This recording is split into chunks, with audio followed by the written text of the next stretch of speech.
You know, so many of us get excited for Friday, broke by Saturday.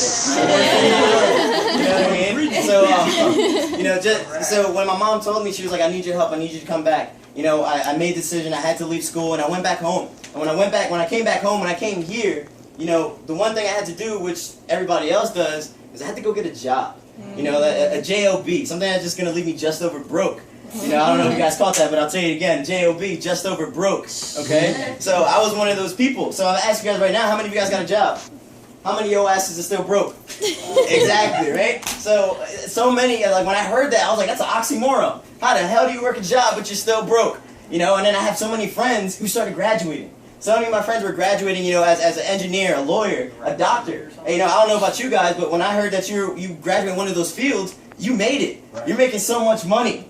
Crazy thing about that is they work at a Best Buy, Wawa, and Turkey Hill, and they can't pay off their college debt. For most of my friends who graduated, they have so much interest and so much overhead above them that they're not going to finish paying off their college debt until 35 years later.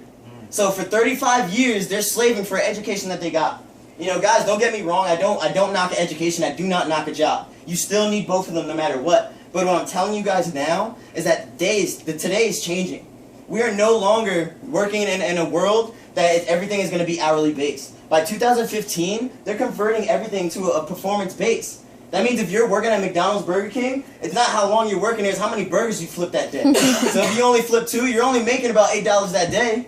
And I don't know about you guys, but to me that's wrong. You know, to me, I started looking at these things, and I'm like, the world is changing, so why don't I? You know, so when I heard that, guys, you know, I really got, you know, introduced to this thing by my best friend. You know, he was super excited. Crazy thing about it was like 10, 11 o'clock at night, and I get a phone call, okay? First off, I love my sleep, so I hate when people wake me up, alright? So I got this phone call, and my friend was like, yo, dude, you gotta check this out, we're gonna make so much money, get all these cars, blah, blah, blah, blah. And I was like, first off, it's like 11 o'clock at night, I don't got time for your hype shit, so what in the world is this phone call about? And he was like, nah, man, you gotta check this out, you gotta come see this thing. And you know, at first, when I heard him say that, I got skeptical as shit. I was like, oh, this is one of those pyramid schemes, it's one of those, you know, fucking illegal things, you know, so one of those scams. You know, and the crazy thing about that is I was sitting there throwing it out and saying that this is a pyramid scheme. I didn't even know what the fuck a pyramid scheme was. I was just saying it because my dad said it, my mom said it, my aunts and uncles said it, and everybody older than me was saying that these kind of things don't work. They're pyramid schemes. You know, and the crazy thing about that is I went and I did my own research. Because, you know, you don't know what you don't know. You know, like Ian says, and that's why a lot of us don't have. So when I did my research, which, you know, I'm going to share it with you right now, since 1991, pyramid schemes were considered illegal. Okay? Since 1991. Now, for me, that wasn't enough. I was like, cool, there's probably other people who get away with pyramid schemes anyway. But the crazy thing about it is I did this. Listen, Dr. Oz, the top 3 most credible person in the world, okay? Top 3. Now, this man has promoted this on his show 4 times last year.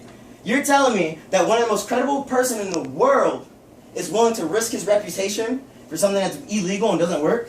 It didn't make no sense.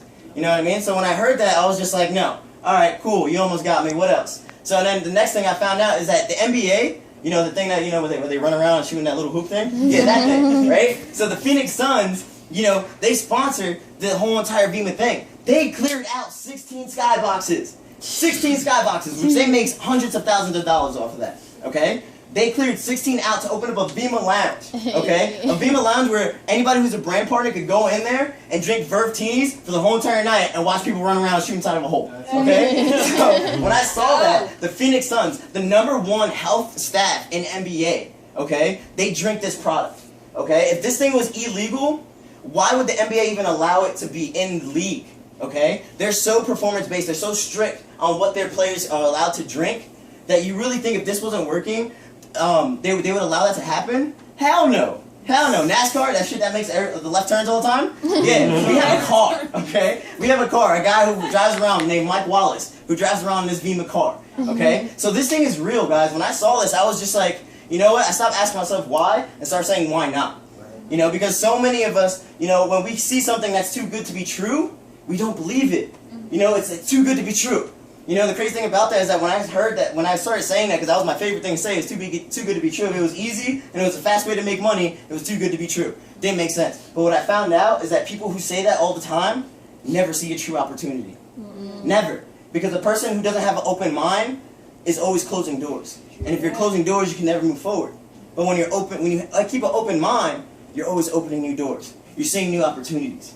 So, you know, when I saw this, guys, this was new. This was something that I could take a hold of and make a change in my life. Not only for me, because when I first got into this whole entire thing was about me. I was like, cool, I can make the money, I get a brand new free car. Who the hell would say no, right? Who doesn't want a car in here? All right, you put your hands up. Anyway, you know, everybody wants a free car. So, you know, when I saw that, I had to take advantage. I was like, I'm a big sports person. So, you know, one quote that always resided with me was, you know, Michael Jordan. He said, you miss 100% of shots you don't take. Okay? When I sat there, you know, when Ian Grant first introduced this to me, I closed the laptop on him. I was like, fuck this shit, I don't want to hear it, it's gay, it's one of the things, I don't want to hear it.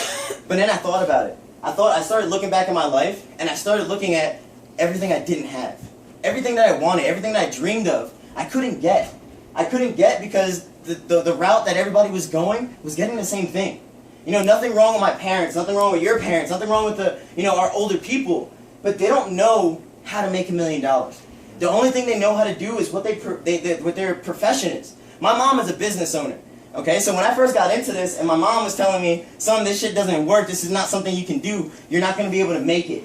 It blew my mind because I was like, my mom was a business person. I remember when she only had one house and now she owns multiple houses that she cleans. She has contracts all over this mountain.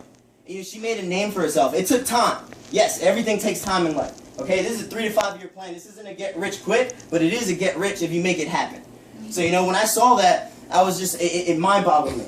But what I had to realize was, listen, my mom owns a cleaning business. So my mom only knows how to clean toilets.